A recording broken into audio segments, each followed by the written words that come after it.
Hello and welcome to the first proper National Hunt Jump season preview. It's myself, Dave from Cheltenham. We've got Jamie from Cheltenham, and now we've got Katie. Can't yet say that she's from Cheltenham, but is the recent Racing TV Tipstar Search for a Broadcaster winner. So I really appreciate you taking the time to spend it with us this evening, Katie. I guess we need to just jump straight into the action to keep it concise. But before we do that, how have things been since you've become like famous, household name? I'm not sure I'm quite at that level yet, but no, it's been amazing. It was great to be on Racing TV on Tipstar. Really enjoyed it, amazing experience, and it was great to win. It's been great since too. Got to write a few columns for Racing TV, which has been amazing, and yeah, I was really enjoying it. Legend. Well, what I'll do is I'll share in the description, probably pop something on the screen as well about sharing your socials for Twitter and stuff. So anyone that hasn't heard of you before, I'm sure everyone has, they can go follow you, check out those articles and stuff, go and show some support. But yeah, we'll chuck in with Chepstow. Also, we're going to, thankfully, because Katie's pretty good on the flat as well, we're going to like allude to some tips potentially or some bets for the weekend as well. So we'll do them at the end. I might crop that into a shorter video. Who knows? But Jamie, are you excited for Chepstow? Small bit. Stop it. Right, we're just going to get in. It's exciting. Just because you had a good day today, didn't you? Manila Indo went in. We got close with getting hit like Hiros de Sulby, didn't we? Didn't quite happen. Blame Phil at Enright. But anyway, enough about that. So Chepstow is a 2-day meeting. It is pretty exciting, right? The start of the jump season for plenty of people. We got to be a little bit careful because it isn't that great a racing, right? And potentially not going to see any Cheltenham Festival winners. It's not all about Cheltenham, but it's a little bit about Cheltenham, isn't it? We do kick off, though, with one of my favourite races of the whole 2 days. It's the Veterans Handicap Chase. Already talked about this race a little bit on Monday of a horse that I fancy. Has been declared, is going to win. But I'm going to hand this one straight over to you, Katie. You're coming in fresh. This is a race that's pretty good, I reckon. Have you got an opinion on it? Anyone you fancy? It's a decent little race. I was having a look earlier on, and Land of Smiles was the favourite. And he's a horse I really like, course and distance winner, bidding for a hat-trick of wins. But I thought that 137, it was a career high mark for him. I thought maybe it was stiff enough. Off that mark, he's a little bit vulnerable for me, and he seems to have drifted in the market. So the other one that I was keen on was Good Boy Bobby. He's come in for a bit of support as well, into 9-2 at current prices. He's £14 below his last winning mark. He's been running in handicaps, carrying a hefty weight. He's off 132 now, which I think gives him a really good chance of returning to some kind of form. He's been a bit of a cliff horse for me. I think he's much better than his mark suggests, and Nigel Swiston-Davies is in decent form as well, 37% strike rate in the past couple of weeks. So probably go for Good Boy Bobby in this one. Ooh, I like it. Good Boy Bobby used to be with Munir and Suede, didn't he? Because I actually backed him when Iwright won the rehearsal chase at Newcastle. I think Good Boy Bobby's £8 better off with that horse now. He's only beaten a couple of lengths. I do like, I used to like the horse. He killed me after he got beaten in the rehearsal. I do like Sam Twiston-Davies though on a jumper because he's nice and aggressive, gets him out in front. Although I'm not 100% sure it suits the style of Good Boy Bobby. So I don't always do this, just poo-poo people stuff. I just want to put my balance in there. And Land of Smiles, I did like as well. 105, I think he was when he won round here at Chepstow, but just kept winning, didn't he, in the summer? But the strange thing is James Bowen's riding him this time, whereas it's been Sean Bowen doing all the riding this year. I don't know, it's all the same stuff, but Sean Bowen's potentially given up that ride to just stick with his, I guess he's got some sort of commitment to Ollie Murphy, to ride Thomas Darby. Thomas Darby couldn't even just jump like a path or a little twig in front of it. I know he went and won a race, right? But it's like it's not. You put him in a proper race, he cannot jump. Thomas Darby's an absolute liability in here. I've already talked on Monday that fancy Iwright will definitely win this, right? It's a Class 2. It's a Class 2 veterans handicap, isn't it? So it's worse than an actual Class 2. Just runs in loads of Class 1s. The last time he ran like over the right distance was in a race that he could have won was at Kelso last October when he was second to Sounds Russian. Thought that was pretty good. Outside of that, in his last sort of 6 starts, they've been pretty bad. But we touched on that rehearsal where he did win. That was a good weight carrying performance. When he was rated only £1 higher than this, when he was rated 150, he was second to Cloth Cap in that Hennessy at Newbury a few years back. Whenever he's run on a reappearance run and he's actually been over the right trip, so about 3 miles, he's pretty much won or come second. The other reappearance runs, they run him over 2 miles clearly for a prep run. So the fact that they're throwing him straight in at this trip, I just think he wins. So Iwright's the one that I've already fancied on Monday, and I still fancy him. Jamie, have I managed to tempt you in, told you that Iwright's going to win, you got to do it, or do you fancy something else? I don't really fancy anything there, but the one I'd be backing if I was having a bet is what Katie touched on of the horse that won is going for 3 in a row, is Land of Smiles, but I actually fancy a horse each way against it at the Courtmaster because I backed it the last day at Bangor. It went off too quick. It was 5-2 favourite. Now it gets nearly a stone off Land of Smiles. I was only beaten a length and a half in New Toxter. It's 12-1. Land of Smiles now is 9-2, I see here. I rather back Courtmaster 12-1 with no confidence, but I'm going to back it each way with the form now with Land of Smiles. Fair enough. And I feel like that's the type of bet you're probably only having the bet for the sake of the bet because it's Chepstow and we're previewing it. You'd normally leave it, I guess, right? I would leave. I don't like veteran chases at all. I'm sorry.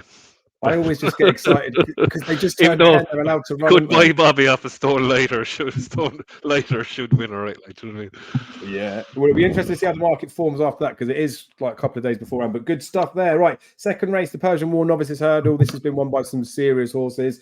Talking to a friend the other day, we were reminiscing about when they first chalked up Time Hill at 10-1 for this race. Went up at 9-4 and went and won it. No such mistakes from the bookies this time. They put Captain Teague in at a short price, didn't they? About maybe 6-4, something like that. Been nibbled into odds on now with Johnny Who not running here or in the Maiden Hurdle. I mean, I don't really want to say too much about this one. Jamie, what do you reckon? Just Captain Teague's to lose? Do you reckon it's going to be a dominant performance or am I being an idiot? I still think 10-11 is a good price though. Like that Rockhouse who won, I backed him last when he was even money. He won at Worcester. He travelled into the race like a good thing. But the only thing about, Dan Skelton put the horse into a race and you think he's a superstar. I don't take Worcester form to 10 or 11 at all. Now you might get lucky with 1 or 2 horses that come out of Worcester. No offence to Worcester. But this Captain Teague, you see a horse that was absolutely beaten out the gate in the bumper win today. Now it was an already made in fast side mode. There was no drink to share. It's a pity today the drink to share didn't run. Then you could gauge it a small bit better. But that bumper, to me, with fingers crossed, looks a good bumper. Are they fast, huge speedsters? They're probably not better drink to share who's flat bred. But if I'd be shocked if Captain Teague loses this, then I think 10-11 is a good price, and I think it's a fill your boots job first time out. And I don't usually say that about a novice hurdler, but yeah, I can't see anything beating it. Well, happy days then. Kate, you must, I don't know, but I'd assume you'll probably have like a similar view. Right, Nichols targets his meeting, bumper form looks good. No disrespect to the rest of them, they're not that great. Do you reckon he just bolts up? He's a worthy favourite on what he's done, and it's difficult to see any of the others really being able to match that champion bumper form. If he can jump, then surely he does go and win. He's a really exciting prospect for connections. I wouldn't be having a bet on him at that kind of price, though. I'd be happy enough just to watch him and see him bolt up if he's going to do that and then look to the future for him. But I think in behind there's probably maybe a little bit of each way value in there against him because it's 5-1 the field, bar the favourite. Like Rockhouse, he hasn't done much wrong at all. 2 wins, including 1 win over hurdles. I think he's entitled to improve on that, but I'd be very surprised if he was going to match anywhere near the level that Captain Teague has shown already. Molinari is attempting a 6-timer. He's a progressive horse, but he has been exposed. I was looking back through his form, though. I thought that maybe 9-1 could be a decent each-way price about him. He was third to Ginto in a point-to-point, well beaten on that occasion, but Ginto was a Grade 1 winner and could have been anything, really. So it's not too bad a form. And then looking at Della Casalunga as well, second to Sander Clegon at Punchestown. On that form, the 16-1 about her looks a big price. Like the form prior to that is probably not good enough to make the frame here. But if she's able to match the form that she showed at Punchestown, like maybe she could run into the places. So Molinari and Della Casalunga maybe two to fill the places in there, just a bit of value. But I wouldn't be really keen to take on Captain Teague. Yeah, fair enough. And that's good advice, to be fair, because it is 9 runners, so we're going to get each way the first 3, aren't we? There'll probably be some bookmakers doing concessions, money back, maybe second and third on this particular race. So you might be able to get a free swing at some of them. I can't believe Sid Hosey's Way Out's running in here. I thought that had lost its status a while back, but obviously it hadn't. I mean, it's nowhere near good enough, but I've mentioned a horse in the race now. Anyway, so that's as much of an opinion as you want to put in there. Let's hope he's a good thing and he goes and bolts up, but if he doesn't, there could be some bets elsewhere, I guess. Then we've got the Novices Hurdle after, so this is over 2 miles. This is the race that Johnny Who was also declared in, or entered in, but not actually declared. This is a race that I've skimmed through, but didn't particularly like anything. We've got Paul Nichols with a horse called Panjari. Where's it? Hoppergarten? I'm guessing it must be some sort of German type horse. So I don't know if anyone's got anything about that. I mean, I'm guessing because it's like a bit flattish, maybe Katie, you can make us look like less idiots if you've got anything to say on the Germany horse. Is he German? Hoppegarden's German, isn't it? Yeah, That's it. he's Irish bred. But I was having a look through his form. He finished. Well, he actually was a listed winner on the flat in Germany. He beat a Group 2 and a 3-time Group 3 winner, Best of Lips, in that, which is a good level of form on the flat. So if he jumps, he's got a really nice profile, really. He's beat by Camelot. He's related to a few winners and some decent horses. This is his first run after being gelded. It's going to be a bit of a guessing game because this is going to be his first time over hurdles. But he was the one that I had the most look at in here. But again, like for me, not a race that I'd be having a bet in, but definitely of interest because I love Camelot as a sire, normally as a sire of the flat horses. But just the fact that he is by Camelot would definitely interest me. He's got a bit of class about him, I'd say. Yeah, well, fair enough. Thank you for doing that because I've done no work on the race in the slightest. This is the type of one that I'd like definitely would be sit back, have a look. I think if anyone's got like a bullish betting opinion in there, then they're a bit mad. But yeah, it's nice to see that there's a potential prospect in there. Jamie, is there anything you want to have a bet in? Oh God, no. No. Let's give Even though the Nichols horse did stand out on the pedigree, but Katie's after stealing my thunder there, but she knows more than me, so it'll make a difference. Sounds better as well, doesn't it? Right, we've got the way better. The Tom Malone Novices Limited Handicap Chase after this. So this is all but 3 miles, 2 miles, 7.5. This is like a decent potential race, right? I love Novices Handicap Chases because you get horses that, they say the classic, whatever it does over hurdles is a bonus. They then get into these types of races off of a hurdle mark and then they can just go and do whatever they want to go and do. There's a few horses in here that I reckon will definitely win races this year. I don't know who I'd want to be putting pinning my colours to a mast in this particular race to win first time up. But Chianti Classico, that's easy for you to say. I remember when he won at this track before. I don't know, maybe it was the October meeting last year. Beat Henry II for Paul Nicholls that hasn't really gone and done anything. This is a horse that, again, like Kim Bailey, I think will improve a horse when it goes over a fence. I'd be interested to see what that's going to do over fences, but I don't think I'd have any confidence to want to particularly bet in the race. Jamie, was there any of these is there any of them that you're excited for the season, I guess? And is there anything you're brave enough to back in here? I'd be back in Chianti Classico, whatever price it is, yeah. Because whatever price it is, you must have a bottom line. Well, I don't really have a bottom line. Exactly what you said, Dave. Do you know what I mean? Whatever it did over hurdles was a bonus. I thought you put up your one that you fell in love with it last year was Pull Again Green, but no. Let's go up to a mark of 133 now, and that's the same mark that Chianti Classico is starting off. So I'll tell you the level that's been running off. It's still a couple of looking at it, about 11-12 pounds more than. I know that IUP Clonge won at first time out Chepstow last year, won well, but looked like more of a grind or a stair. So does Chianti Classico, but as I said, you're obviously going to go on a big guesswork because whatever way there's no real beginners novice chases anymore in the UK. It's all novice handicaps to start out, so there's a bit of guesswork. But as you said, from a guesswork and bonuses that one races over hurdles, this horse stamped of a chaser the first time I saw it, and I think it'll just win. And I don't care what price it is, I'm going to back it and it'll win. Yeah, because that's the thing, because it's in there off a mark of 133. So there's obviously we haven't seen him for a while. I know there's lots of horses that'll be making a reappearance. I mean, he's 11 pounds better off than IUP Clonge. If you're going to potentially going over like a hurdler, is 11 pounds better. A mark of 122, I think IUP Clonge got over hurdles, but Chianti got 133. Yep. But I think him running in the Albert Bartlett, right? I know he pulled up and they said that I think it was a post-race heat stress or something like that. I mean, I've just looked at the comments. I know exactly that's what it was. But Kim Bailey's not just sending a horse to Cheltenham for the sake of doing it, packing him up there for numbers. I feel like he's a fairly level-headed guy. But even if you look at the Stoner's Choice run where he beat him at Wincanton before, admittedly it's Wincanton, it's not Cheltenham, but that Stoner's Choice is rated 133 and he beat him 20 plus lengths. I think he's an absurd amount. He's the sort of horse like when we used to have it with Happy Go Lucky, those types of ones. This is my potential ultimate horse when it comes to the season. I know Novices do all right in there. This horse will be 150s horse by the end of the season, I reckon. Maybe I will have to back it then. Katie, do you like Chianti Classico or is there anything else you like? I do. You've both stolen my thunder with him because I love him. I was a big fan of him last year. I actually backed him at Cheltenham. Fortunately, like, he didn't finish, but I thought he was a massive prize. Was around 66-1 on that day, and like you said, I don't think he would have been there just to make up the numbers. So I think he's a really exciting horse. Obviously, this is his first time over fences, so I don't know if I'd be putting the house on him, but I'd be keen to see how he gets on, and like he is off a good rating as well. That race that you mentioned when he beat Henry II, I know that he didn't go on to do too much, but he did actually win a Grade 2 at Sandown, and he beat Maximilian in that race, who was third. It wasn't Maximilian's best day. He bled from the nose and he didn't really get the run of things. But he went on to beat Stay Away Faye in the Grade 2 River Don.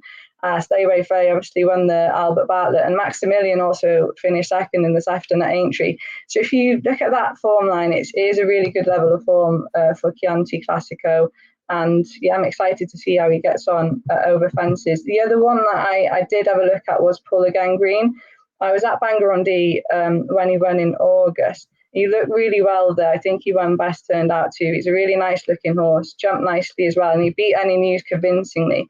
So I think he's probably one to keep an eye on. The yard form, it would worry me a little bit. And Fergal O'Brien hasn't been in the best of form recently, but I think he did have a winner today. And I do think maybe Pull Again Green would prefer better ground. There's quite a lot of rain about in the next couple of days at Chepstow. So that would be the concern. Maybe just watch the forecast for him. But I'd be keen to side with Chianti Classico if I was going to have a bet in here, yeah. Oh, I like it. So it started off with me thinking, I don't know if I'll have a bet on him, but now I just can't wait to get stuck into it. Quite excited. It'll be interesting to see how they price it up. Sometimes it's quite nice doing these when we haven't got the prices, because obviously if, say he was in there as, he won't be, but say he was in there as like an even money poke, we'd probably be not as like talkative about him. We'd be looking for something else just because the price is wrong. But he deserves his mention because he's going to go and win and go and do big things. We've got a mare's novices hurdle after this. It's not the worst. When it's a mare's handicap hurdle for conditional jockeys, that's when I lose the will to live. But this is a race that I think Paul Nicholls is like always says like a half decent horse in here. Florence of the Machine was the one that jumped out. Obviously wins her point to point. The form of that is absolute dire, and I've made big mistakes in the past about like over judging like the form in behind the pointer, because obviously they've gone and won a race, so they won a race. Just leave it as there. How can you then crab them for what a horse in second's done? But we've seen loads recently that have gone for decent money that just because they've gone to a big yard, everyone thinks there's worldies. I don't think I'll be trying to look for a bet in this race, but I think I'll be trying to find something to bet against Florence the Machine, because I've got a feeling this might end up being fairly short in here. LS Bar, I don't know for definite, but I'd imagine from the breeding, is it something to do with LS Bell, or at least the owners aren't they? So could potentially be an interesting one. But yeah, I don't have a massive opinion here apart from the fact that I'm probably keen to take on Florence the Machine because I think she's going to be short. Katie, is this a race you get excited about, the Mare's Novices? Anything in here you get excited about? Not too much. I had a quick look through them, Florence and the Machine. I'd be keen to see what price she's going to be, because if she's quite short and a couple of the ones that I had a look at are a big enough price, I could maybe have an each way bet. I think be interested to see how the market prices them up first of all before actually deciding to have a bet or not. But it's not a race that particularly excites me. I had a quick look at Alfie's Princess, who I think is probably has the best form in the book here. She won a point-to-point, beat a field that included Scirocco's Magic Baby, who she beat by 20 lengths. She then sold for £220,000. So she could be capable of going on and winning this. But the other one that I had a look at was LS Bell. Her dam Autumn Clouds is a half-sister to Many Clouds, and that's good enough a relation for me to be keen to see how this mare gets on. She's clearly well-related, but she was well beaten on debut. Maybe she can build on that. The run at Warwick first time around on debut was on soft ground. That might have been an excuse for her underperforming on that occasion, because like she's by walk in the park and well related, so you think she could be a little bit better than that. But if it does turn up as soft, I might be a little bit concerned for her again. But she's maybe one for future races to keep an eye on because of her pedigree. Ooh, quite like that one. And yeah, Alfie's Princess, of course, was like a way back down in the Grades 2 nickel coin mares bumper at Aintree, but did run in there. I think she was second in a listed bumper first time up as well. That's a race where like everyone's a bit excited about this Dysart Enos this year, aren't they? Thinking that she's going to be the next best thing since sliced bread, but I'm not so keen on her. But that Alfie's Princess has definitely got the best form in the book I mean, I've already found one that I'm taking. I've got to take on this Florence Machine. And I don't even know why. It's points forms crap. That's why. Jamie, do you like anything in here? I'm going to grab the two of you, lads, and say, how does Alfie's Princess have the best form in the rest? Eighth in a grade 2 bumper and second in a listed bumper. Yeah, but you're missing the horse called Polaticus, who's finished 15 lengths ahead of it. No. She's second in a listed. And that's, I know. But I'm going to take you on with this. Yeah, no, to be fair with that point, right, the form has been let down by the winner. So, on what we can go on, she probably has the best form, but it's probably not the best either. Again, it depends what's against her here, really. Whatever price anyway. I presumed it'd be good, and actually because of the actual form of Alfie's Princess second in the listed bumper, that this horse, whatever comes up, it would be a decent price. Hopefully, this Polaticus. I'm going on the fact that hopefully that you'll only finish 2 lengths behind William's Sound Answer of Willie Mullins, and that's gone on. I know now it hasn't jumped a hurdle or anything like that, but that Polaticus won a bumper at Ascot, then finished 4th, then to everyone's talking horse of the mares to Shirley Sardinas. I'm just going on the form of 2 lengths behind William's Sound Answer, and hopefully to have a wing and a prayer about that, and hopefully that it'll turn up a decent price and back it each way. And because William Sound Answer won a grade 3 Tipperary over hurdles last day, was woeful in Galway, turned the form around with Arctic Fly, so hopefully a small bit of collateral there that might turn up, and I'll back that Polaticus for me. Oh, nice. There's some opinions going about in there, but let's not get too excited. It's not that great a race. There is a really nice race that comes up next after this, right? We've got Caroline Tilsdale. She's always, or pretty much always, sponsors a race at the Chepstow Festival. She's done me loads of times when there's been horses like Delarc, Ville, Leon Rouge running in the races, and I'm always like, she's paying for her own race. She wants to get a win, and it's always the wrong plot. And Delarc won twice on the bounce at some point after that, and I'm never giving up on it. But this race that she's done here is a seniors handicap hurdle, 8-year-old plus handicap hurdle. I don't think I've ever seen the likes of a race where the conditions are you've got to be like a little old man, but not necessarily the veterans like the 10-year-old stuff. So I'm quite excited about this one for the fact that you don't have a nice, young, progressive, unexposed horse that can ruin these horses. But there are unfortunately going to be a bundle of horses that we've got some sort of previous with. So there's 2 in here that I've got previous with. I'm not going to mention either of them because I'll see if you two manage to sniff them out. Jamie, who do you like in here, or do you not like anything? I don't like anything in here, Dave, because I thought when I was looking at it earlier, I actually thought, no, not being smart. I actually thought it was a handicap chase, so I was going to say before midnight's a good thing. No, he might be still a good thing, but getting the dropped, God knows, was it last time we won 147? It's dropped 17 pounds, and there's another 7 pounds gone off him for Ben Sutton. But no, I wouldn't be having a bet in this now. This is awful, I'm afraid. But if it's a handicap chase, it'll back before midnight. All right, well, as long as you know what the standard of the race actually is in future, you just research the next race, might be a bumper. No obstacles in that. Hey, you need to pull this back. I think this is quite a nice little race. Is there anything you like to do? Yeah, there's 2 in here that I've got previous with, so I'll be keen to see how they get on. Before Midnight is one of them, really well handicapped on his best chase form. Not sure how he's going to get on back over hurdles. He hasn't run over them since 2019 when he was trained by Nicky Henderson. Went to Sam Thomas then, and now with Fergal O'Brien running for the first time. Maybe back over hurdles, it could spark a bit of a revival for him because he hasn't really been at his best recently. And yeah, maybe more potential to exploit his low mark over hurdles as well. So he's an interesting one in here. But another horse that I just love is Not Available. He hasn't been seen over hurdles in a long time either, since winning his maiden when he was trained by Henry de Bromhead a couple of years ago now. But he was one of my favourite horses last year, maybe of those that are like just below the top level, really. He won 3 races. When he was beaten, he was often like running well in behind, staying on well, and he'd often give you like a good run for your money. So Not Available, I have to stick with him in this one.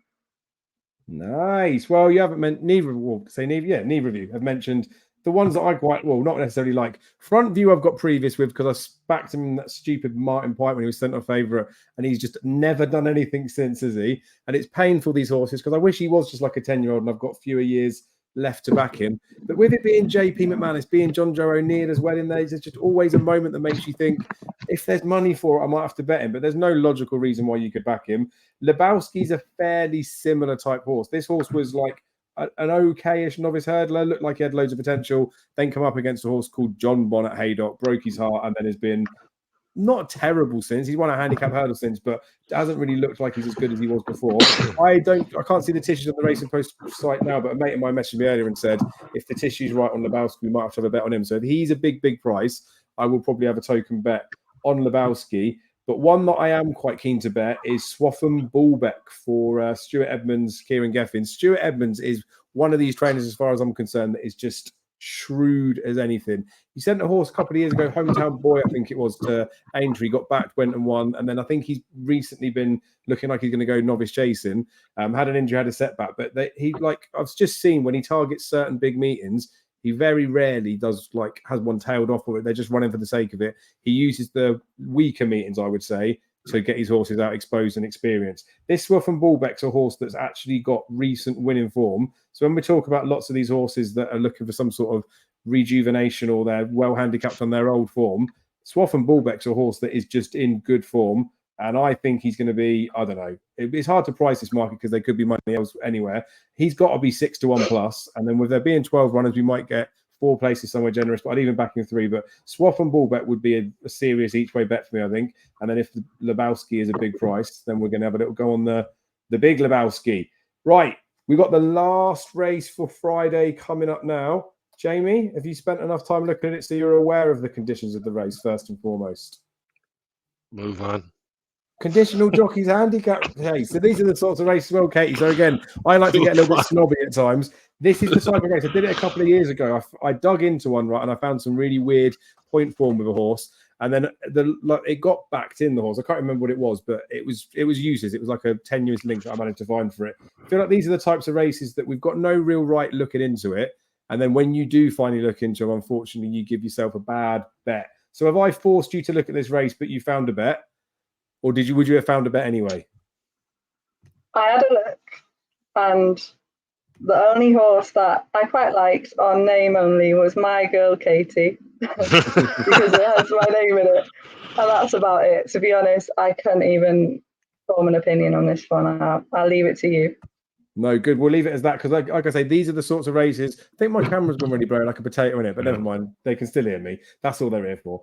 But yeah, these are the types of races. I do feel like if you start delving into these ones, especially they're a class, not to be rude to the horses, but anything under like 120, I don't think that they really want to be winning races because like even a bog standard horse should be doing that. The reason they're so lowly rated is because they mess about. They're just like kids, aren't they? Like my dog didn't want to race in the end, which is why he was as slow as he was.